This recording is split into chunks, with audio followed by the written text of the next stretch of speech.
21세기 들어오면서 유전학을 연구하는 학자들에 의해서 인간의 존재를 결정하는 영역의 상당 부분이 다 유전적 요소에 있다는 이야기들을 최근 들어 많이 듣고 있습니다. 열심히 노력해서 얻을 수 있는 영역이 분명히 있지만 그러나 대부분은 부모로부터 혹은 그 가족으로부터 오는 유전적 영향이 크다라고 하는 겁니다.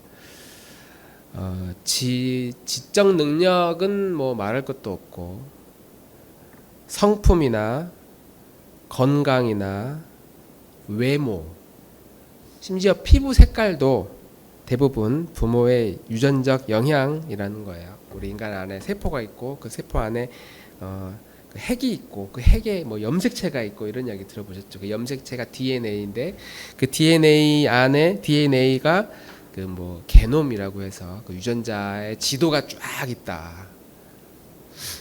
그래서 내가 어떤 유전 인자를 가지고 태어나느냐에 따라서 건강하기도 하고 자주 아프기도 하고 또 똑똑하기도 하고 아주 평범한 사람으로 태어나기도 한다는 거죠. 이런 유전적 영향이 크다라고 하는 이야기들은 사실 우리 아이들에게 이야기해주고 싶지 않은 정보들입니다. 왜냐하면 열심히 환경을 극복하고 자기를 절제하고 자기를 만들어가야 할 시기에 야 부모의 영향이 훨씬 크대. 너 아무리 노력해도 너는 너의 엄마 아빠를 뛰어넘을 수가 없어 라고 한다면 누가 노력하겠습니까?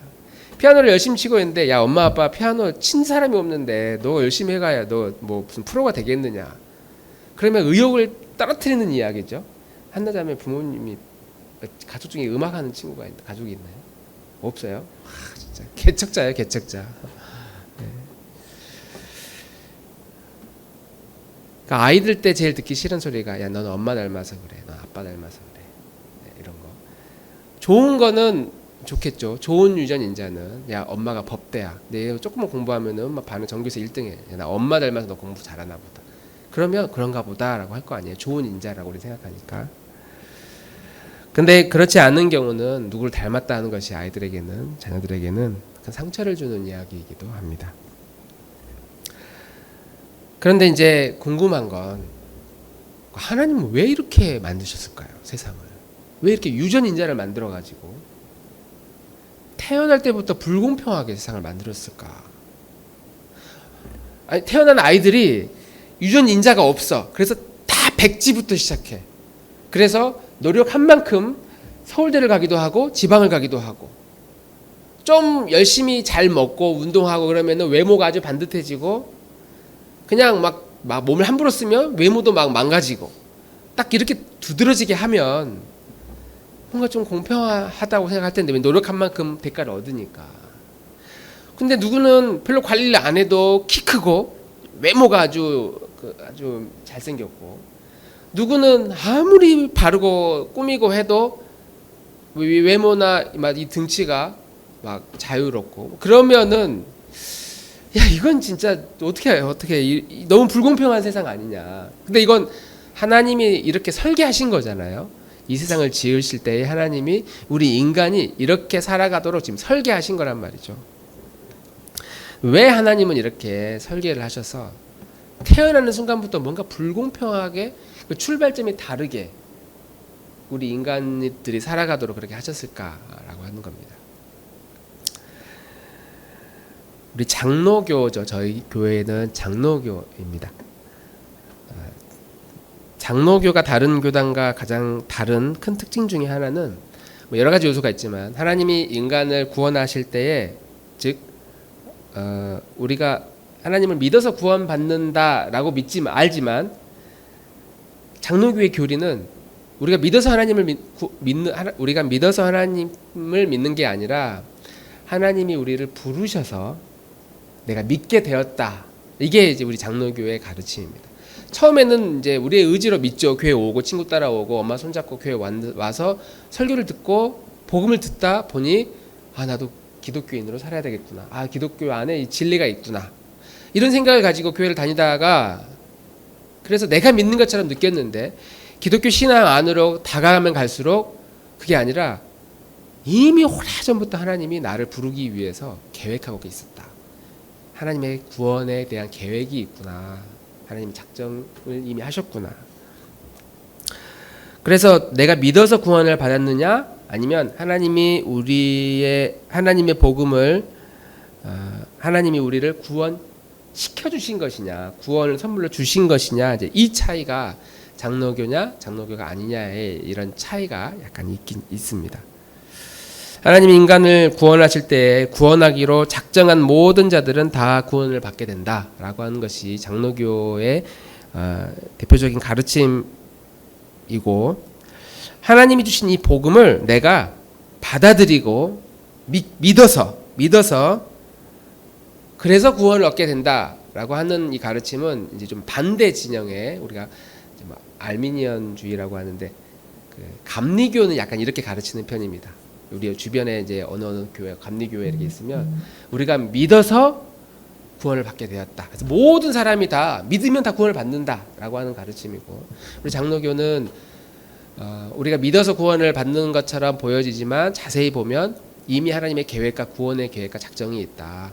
여기서 구원하기로 이미 예정하셨다, 작정하셨다, 이제 이 예정론이 나오는데, 이제 이거 가지고 이제 좀 설명을 하면 이게 500년, 1000년 가까운 그 역사적 논쟁이 있는 가르침이기 때문에 둘 다 끝이 없는 이야기고, 둘 다 근거가 있고 맞는 이야기다라고 치고, 그러나 우리가 소속되어 있는 이 장로교의 가르침을 정리해 보면, 하나님이 구원하기 위해서 자기 아들을 십자가에 매달아서 속죄의 선물을 우리에게 주셨죠. 우리의 모든 죄를 용서해 주시도록. 그런데 하나님이 우리를 구원하려고 십자가에 오셨는데 인간이 그걸 받아들이지 않아. 한나자매가 어느 날 나 교회 안 다닌다, 예수 안 믿어요 라고 딱 거절해. 그러면 전능하신 하나님이 한나자매를 구원하기 위해서 마음속에 작정하고 딱 오셨는데 한나자매가 거절을 해. 그러니까 이런 일이 있을 수 있을까요? 전능하신 하나님이 한나자매를, 내가 이 자매를 구원해야 되겠구나 라고 딱 마음 먹었는데 인간이 그걸 거절해. 이게 가능하냐 이거죠. 그러니까 이런 질문에서 이제 우리는 성경의 여러 가르침들 중에 이미 하나님이 우리를 구원하기 위해 이미 선택하시기로 작정하신 게 아닐까? 그리고 에베소서 1장에 나온 것처럼 하나님이 창세전부터 이미 우리를 부르시기 위해 작정하셨다. 이런 구절들이 이제 구절들을 근거로 우리는 내가 지금 하나님을 믿고 있다면 틀림없이 내가 믿고 싶어서 믿은 게 아니라 하나님이 나를 창세전부터 구원하기로 이미 택하시고 작정하셔서 나를 여기까지 인도하셨구나. 내가 만약 믿고 있다면 이제 그런 추론이 가능한 거죠. 내가 그냥 슬렁슬렁 교회 다니는 게 아니라 하나님이 나를 구원하시기 위해서 믿는 집안에서 태어나게 하시고 믿는 누군가를 만나게 하고 믿는 공동체에 속하게 하셔서 계속 이 말씀을 듣다 보니 이게 사실이구나 하면서 이 오래전부터 이게 계획된 것이라는 사실을 우리는 알게 됩니다. 만약 그 사실을 우리가 알게 된다면 이게 뭐가 좋냐면, 믿음이 좋을 때도 있지만 믿음이 안 좋을 때도 있잖아요. 믿음이 내 교회 다니기 싫을 때도 있단 말이에요. 주님을 좀 잠시 떠나고 싶을 때도 있고, 살다 보면 바쁘고 또 삶의 무게가 너무 힘들면 잠시 마음이 좀 떠나고 싶을 때도 있긴 있죠. 그럴 때, 마음이 흔들릴 때, 나는 흔들리는데 하나님은 흔들리지 않는다. 이미 나를 구원하기 위해 작정하셨기 때문에 하나님의 우리를 향한 그 부르심은 결코 실수도 없고 흔들림도 없고, 하나님, 우리가 잠시 좀 하나님과 관계가 멀어져도 이거는 하나님의 오래전의 계획에 의해서, 섭리에 의해서 부름받은 우리이기 때문에 거기에는 결코 실수가 없다. 하나님이 반드시 나를 다시 이끌어 주실 것이다 라고 하는 이 가르침이 우리의 흔들리는 믿음을 꽉 잡아줄 수 있다. 그래서 예정론의 교리는 누구는 구원 받았고 누구는 구원 안 받았고 이렇게 판단하는 잣대로 쓰이는 것이 아니라, 신앙생활을 쭉 하다 보니까 내가 이래서 하나님의 자녀이구나, 우리의 흔들리는 믿음을 굳게 만들어주고 견고하게 해주는 이런 놀라운 가르침이다. 이제 이걸 우리 종교 개혁가들이나 칼빈 이후에 여러 종교 개혁가들이 이제 주장했던 이야기들이고, 우리도 우리가 잠시 흔들릴 수 있지만 이 교리를 굳게 기억한다면, 내가 여기까지 이렇게 살아온 게 내 의지로 내 믿음으로 온 게 아니라 하나님의 섭리와 인도하심이 있었구나. 그러면 앞으로 비록 내가 연약하고 넘어져도 하나님이 계속 나를 도우시기 때문에 하나님의 계획과 하나님의 믿음을 내가 굳게 의지하면 내가 무너지지 않겠구나 라는 약속을 우리가 알 수 있게 되는 것이죠. 우리 엄마 아빠가, 우리가 뭐 사랑받을 조건이 별로 없지만 그래서 난 이것밖에 안 되나 이런 생각이 막 들 때마다 우리의 부모님이 우리를 향해 항상 이렇게 해주면 얼마나 좋았을까요? 야, 엄마 아빠, 나는 너를 믿는다. 너를 향한 엄마의 사랑은, 엄마의 마음은 항상 변함이 없어. 난 너를 신뢰해. 너가 무엇을 하든 누구를 만나든 난 너를 지지해. 그러니까 나는 흔들리는데 어떤 상대방이 나를 흔들리지 않고 계속 지지한다는 것은 인간을 아주 행복하게 만들어주는 결정적인 요소가 되거든요. 근데 그분이 부모도 아니고 가족도 아니고 전능하신, 온 세상을 창조하신 그 하나님이 우리를 향해서 너가 뭘 하든지 난 너를 지지하고 나는 너를 사랑한다. 난 너를 굳게 믿는다. 내가 너를 지켜줄 것이다. 라고 한다면 이러한 말씀이 흔들리는 우리의 삶을 지탱해주는 아주 견고한, 용기를 주고 힘을 주는 그런 메시지가 된다라고 말할 수 있는 것이죠. 맥스 루케이드 목사님의 작품 중에 너는 특별하단다라는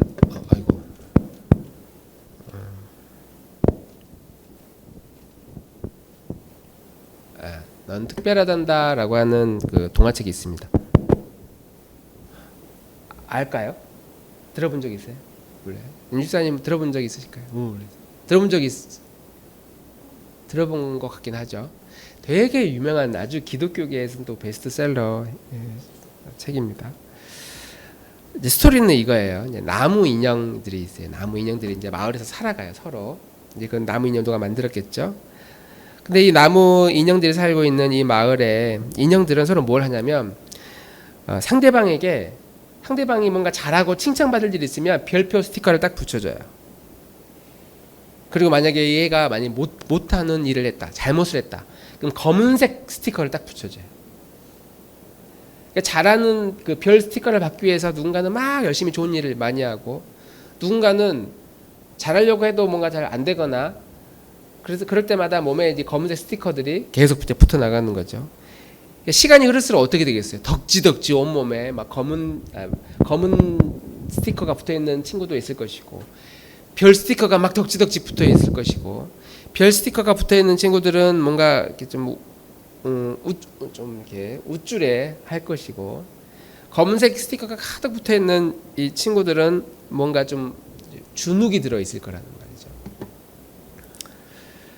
그러니까 능력이 많은 애들은 온몸이 반짝일 겁니다. 뭔가 잘하는 애들은 생각이 빠르고 순종하고 관계가 좋고 뭘 시키면 일을 잘해. 그럴 때마다 계속 별 스티커를 받아요. 안 좋은 유전자를 가지고 태어난 아이들은 아무리 노력해도 성과도 없고 계속 사고치고, 그러니까 온몸에 이 검은색 스티커가 덕지덕지 둘러져 있는 겁니다. 그런데 어느 날 루시아라고 하는 한 인형이 있었는데, 얘는 이상해요. 뭔가를 잘해. 그래서 반짝이는 별 스티커를 딱 붙였는데 안 붙어. 떨어져 버려요. 그리고 얘가 뭘 잘못했어? 검은색 스티커를 딱 붙이려고 했는데 안 붙어요. 또 떨어져 버려요. 그래서 다 이 스티커가 붙어 있는데 유일하게 이 루시아라고 하는 애만, 이 인형만 온몸에 아무것도 없이 그냥 막 자기 마음대로 살아요. 친구들이 물어봤어요. 야, 어떻게 너는 이렇게 스티커가 안 붙어 몸에? 어떻게 그럴 수 있어? 그러니까 얘가 이제 그 마을에 어떤 아저씨를 찾아가래. 그 인형 만드는 아저씨, 우리를 만든 그 아저씨를 찾아가 보래요. 엘리라고 하는 분인데, 엘리 아저씨를 찾아가서 그분의 이야기를 한번 들어보래요. 그래서 이제 친구들이 가서 그 엘리 아저씨한테 갔어요. 마을에 인형을 만드는 아저씨입니다. 그러니까 그 아저씨가 이렇게 이야기해요. 야, 이 검은색 이 스티커는 상대방이 내가 잘하고 있느냐 못하고 있느냐 이걸 보고 붙이는 것처럼 보이지만 사실 그게 아니다. 뭘 잘해서 붙이고 잘못해서 붙이고가 아니고 내가 지금 잘하고 있다고 생각하면은 이 별이 내 몸에 계속 붙어 있다. 그리고 내가 잘 못하고 있다고 생각하면은 이 검은색 별이 내 몸에 계속 붙어 있다는 거예요. 그러니까 친구가 누가 딱 붙여줬는데 내가 별 하나 붙었어. 내가 이걸 좀 잘했나 보다. 라고 하면 이게 계속 붙어 있는 거고 누가 나에게 검은색 이 스티커를 딱 붙였는데 이 검은색을 보면서 내가 또 뭘 잘못했구나 라고 생각하면 계속 이게 붙어 있다 라고 하는 거죠. 근데 이 루시아라고 하는 이 친구는 반대로 생각한 거예요. 누가 나한테 뭘 잘했나 보다 라고 이 반짝이는 색깔 딱 붙여줬어. 내가 잘해서 이렇게 붙었구나 라고 생각하지 않아요. 이거 내가 그냥 하다 보니까 그냥 이렇게 한 건데 난 이게 편해서 난 이렇게 한 건데 왜 이걸 붙여주지? 라고 이게 붙어있던 게 떨어져 버려요. 누가 나를 막 욕하고 잘못했다고 해서 검은색 이 스티커를 딱 붙였는데 야 그건 너가 잘못한 거지 나는 원래 그런 사람 아니야 라고 하니까 이 검은색 별이 검은색 스티커가 떨어져 버려요. 남들이 나를 뭐라고 생각하든 나는 그거 상관하지 않아. 왜? 나는 나대로 특별하다고 생각하니까. 이 아저씨가 그 이야기를 해주는 거야. 야 너희는 너희대로 특별한 사람이야. 남들이 너희들에게 뭐라고 하든 거기에 너무 신경 쓰지 마. 그러면 그 스티커가 온몸에 덕지덕지 있을 것이다. 그러면서 찾아온 친구들에게 야 너희도 꼭 그 사실을 기억해야 돼. 누가 너희에게 뭐라고 이야기하든 그게 중요한 게 아니라 나는 너희들을 만들 때 가장 좋은 재료로 최선을 다해서 너희들을 내가 만들었어. 이 이야기를 딱 듣고 이 친구들이 바깥으로 나가면서 중얼거려요. 진짜 저 아저씨 말이 맞을지도 몰라. 나는 그냥 나대로 특별하다고 생각해. 라고 딱 생각하는 순간 몸에 막 덕지덕지 붙어있는 검은색 별 이 스티커들이 다 떨어져 나가는 걸 이제 경험하게 됩니다. 이제 동화는 이제 그렇게 끝나요. 하나님이 우리를 부를 때에는 이런 좀 불공평하고 좀 억울하다고 생각할 만큼 우리는 서로 다른 유전 인자를 가지고 태어납니다. 성경 그걸 은사라고 이야기를 해요. 은사, 달란트라고 표현하기도 하고 재능이라고도 말할 수 있죠. 하나님이 우리를 부르실 때에는 각자 서로 다른 은사와 재능과 그런 환경들을 가지고 유전 인자를 가지고 태어나셨습니다. 딱 보면은 좋은 인자를 가지고 있는 사람도 있죠. 좋은 유전자를 가지고 있는 사람도 있고 안 좋은 유전 인자를 가지고 살아가는 사람들도 있습니다. 부모님이 아주 학력의 수준이 높아요. 그럼 그 자녀들도 대부분 공부 잘할 가능성이 높다고 이야기를 하죠. 그래서 행복할 것이다. 왜? 좋은 유전 인자를 가지고 태어났으니까. 외모가 아주 진짜 딱 봐도 빛이 날 만큼 탁월해. 공부를 못하고 뭐 일도 잘 못해도 외모 하나로 일단 먹고 돌아가는 친구들이 우리 주변에 별로 없지만 그런 사람이 있다고 하면 다 사람들이 주목할 겁니다. 그 사람이 뭘 한마디 하면 뭔가 얘는 좀 다른 것 같아 라고 귀를 기울일 것이고, 왜냐하면 외모가 아주 있어 보인다면. 그러나 우리는 뭔가 마이크가 좀 켜져 있을까요? 무선 마이크, 혹시 저거 무선 마이크 좀 켜져 있는지 좀 봐주십시오. 네.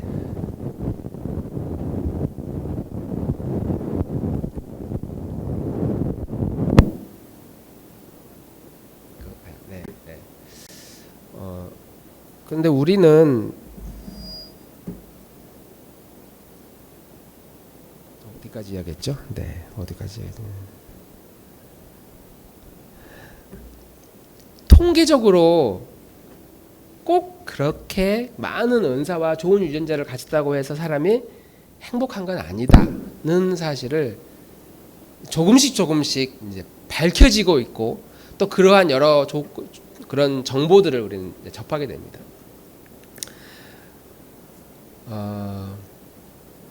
우리나라의 초엘리트라고 하는 분들이 생각보다 미신이나 이런 주술에 약하구나. 우리가 이런 것들을 이 정치계를 보면서도 알고 있지 않습니까? 그렇게 판단력이 분명히 있을 것 같은데도 전혀 이상한 사람들의 이야기에 귀를 기울이고 또 그걸 따라가는 그런 모습들을 보면서 똑똑한 게 아니구나.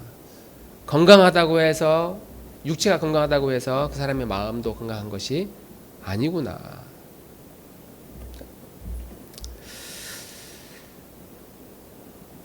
우리가 살고 있는 이 사회는 지난주에 주제였던 열등감, 많은 사람들의 내면에 열등감이 우리를 괴롭히고 우리는 이 열등감의 원인을 우리를 둘러싸고 있는 환경이라고 생각합니다. 그래서 이 환경을 극복하기 위해서 부단히 노력합니다. 모든 것이 다 유전되는 것이 아니라 어느 정도는 이 환경적 요소가 우리에게 영향을 주기 때문에 우리는 20대 그 나름대로 열심히 일할 것이고 30대 또 40대 또 50대 나름 우리의 그 현실 속에서 우리는 부지런히 열심히 살아갑니다. 살아가야 됩니다. 그렇게 살아가고 있는 이 시대에 그렇게 해서 이제 우리 인생을 이렇게 뒤돌아보니까 어느 순간 뭐가 있냐? 우리 몸에 누군가 나를 어떻게 생각하는가라고 하는 이 별 스티커, 검은색 스티커가 우리 몸에 덕지덕지 붙어 있다는 것을 어느 순간에 발견하게 되는 거죠. 이 환경을 극복하기 위해서 열심히 살다 보니까 우리의 몸에 어떤 사람은 제법 많은 별 스티커가 붙어 있을 것이고 어떤 사람은 검은색 스티커가 많이 붙어 있을 겁니다. 그만큼 성공했다는 소리, 열심히 살았다는 증거가 되겠죠. 어떤 사람은 열심히 노력했는데도 하는 일마다 잘 안 돼가지고 검은색 스티커가 덕지덕지 있는 사람도 있을 겁니다. 그러나 우리 몸에 붙어있는 이런 모든 스티커들은 우리가 노력해서 얻은 그런 결과물이 아니라 그냥 스스로 난 이런 사람이 될 거야 라고 우리를 포장하고 진짜 나의 모습을 감추고 그러다 보니까 생겨난 사람들의 어떤 시선에 대한 결과물이다 라고 말할 수 있는 것이죠. 사람들이 나를 어떻게 생각할까라고 하는 것에 대한 이 잘못된 정보들이 우리의 마음을 괴롭히고 있다. 저는 이것을 아주 낮은 자존감이라고 표현하고 싶습니다. 낮은 자존감. 열등감은 환경에 의해서 비교하면서 생겨난 잘못된 관점을 가지고 살아가면서 겪게 되는 그런 삶의 오류라고 한다면 자존감은 사람들이 나를 어떻게 생각할까라고 하는 것에 대한 그런 몰입에 대한 결과. 그 낮은 자존감에 대한 덫에 빠져 있다. 거꾸로 이걸 없애기 위해서 계속 별 스티커를 계속 끌어모으는 거예요. 칭찬을 받고 인정받기 위해서. 사람들이 너 잘한다 해주면 좋아하고 너 못한다 하면 또 쉽게 실망하고. 근데 이렇게 사람들이 나에 대해서 무엇이라고 말하는가 여기에 온통 우리의 마음을 기울이면서 우리의 인생을 살아가고 허비하고 낭비하고 이제 그런 인생이 아니라 우리의 가치는 사람들의 평판이나 인정에서 오는 것이 아니고 이미 하나님께서 나를 특별하게 만들어 놓으셨다. 가장 좋은 재료를 가지고 가장 최선의 것으로 우리를 부르셔서 하나님이 우리를 부르실 때 각자에게 주신 각자의 은사들, 재능들 또 그걸 가지고 우리를 이곳에 여기까지 부르신 그 자리는 하나님은 절대 실수하지 않으신다. 하나님은 결코 후회하지도 않으신다. 우리가 그런 마음에 그런 이 하나님의 진리에 계속 주목하며 살아간다면 우리는 아마 이 세상을 내가 강남에서 태어났든지 아니면 저 지방에서 태어났든지 그거가 별로 상관없이 강남에서 태어났어도 불행한 삶을 살 것이고 혹은 지방에서 태어났어도 또 마음에 행복함을 가지고 살아갈 것이고 그러니까 어떠한 조건과 상관없이 하나님이 나를 특별하게 부르셨다는 사실을 우리가 기억하고 각자에게 최고의 은사를 주셨다라는 사실을 우리가 기억한다면 우리에게 주어진 우리의 현실을 우리는 매일매일 승리하고 또 극복하면서 하나님이 주시는 진짜 자유함을 누리며 살아갈 것이라고 믿습니다.